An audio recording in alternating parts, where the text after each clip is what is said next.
my entire state. What you can do is come back here. And one of the feature collections that I really like is Tiger. So what Tiger does is it includes the counties and the states and the roads and a few other important boundaries like those. So let's go here and clear out all of these results. And I want all the states for the US. It's a US-based data set, by the way. So if I go here and hit Tiger 2018 states and just hit extract, it says there's no shapes in your layer. Are you sure you want to do that? Because that might return nothing. And I say, that's fine, I don't care. Are you sure that you want to use no geometric filters? So it's not only checking if your current active layer has a filter that you've built, but are you sure that if there were those filters, you want to go with nothing? So again, I know this one works because I've done it before, but I hit yes. So it comes back with this message saying the extraction was complete. So I can go ahead and say save as US states. It will save to my downloads folder or wherever I tell it to. And then you can go and reference that actual text-based data wherever you want outside of this tool. But this will automatically generate the vector layer within your current project once you've saved it as a GeoJSON. Some of those other options there were, let me go through that again here. So if I go and hit extract again, it gives me the same warning and says, are you sure you want to do this? I say, yes, I'm fine. I know this data set. And it'll do it again. I have one sort of safeguard if you decide not to save the data. And basically, if I say cancel this after it's extracted, you'll have one more chance to go and save it before you do your next query. I try not to save too much of that data within the active memory that's in the project, because that will really overload your session and makes QGIS run extremely slow.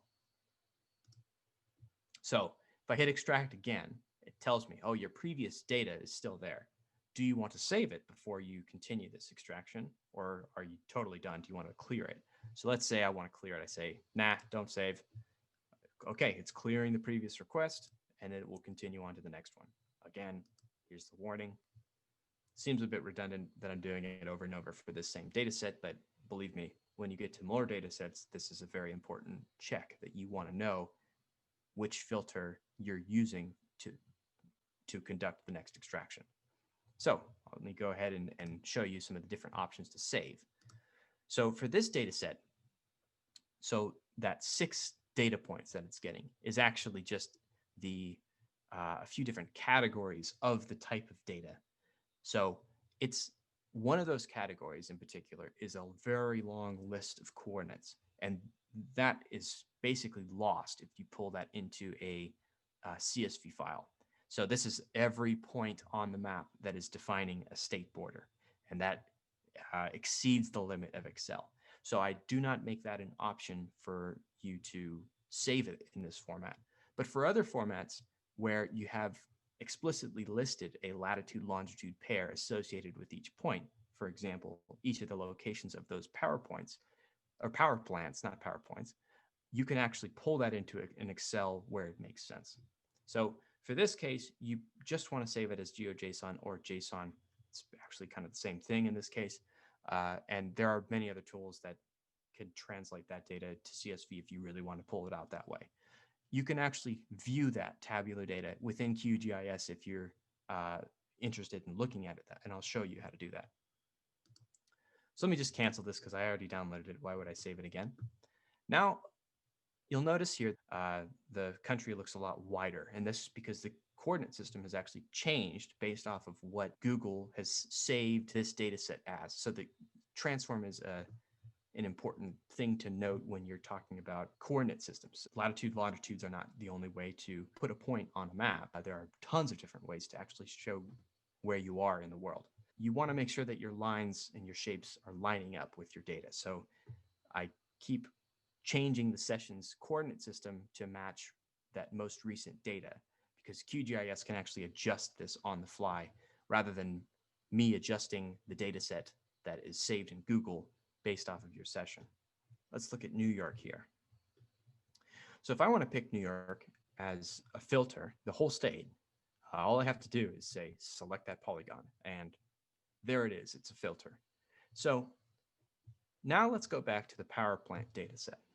If I go here and hit WRI, I can actually look at all the power plants in New York.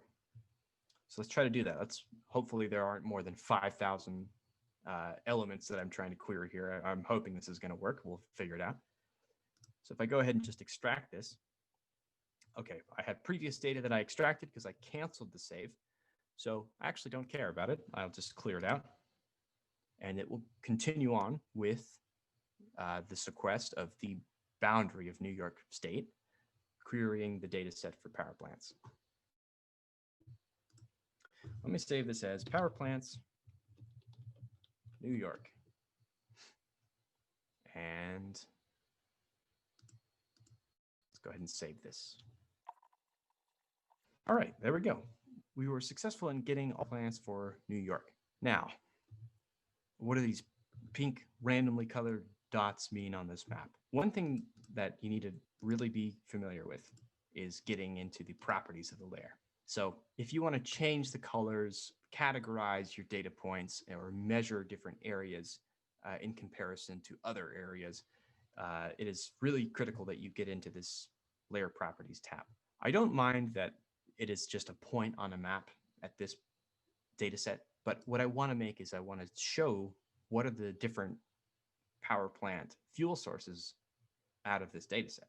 So what you can do is you go to categorized, and what fuel am I categorizing? I want to categorize fuel 1, so the primary fuel source of each of these power plants.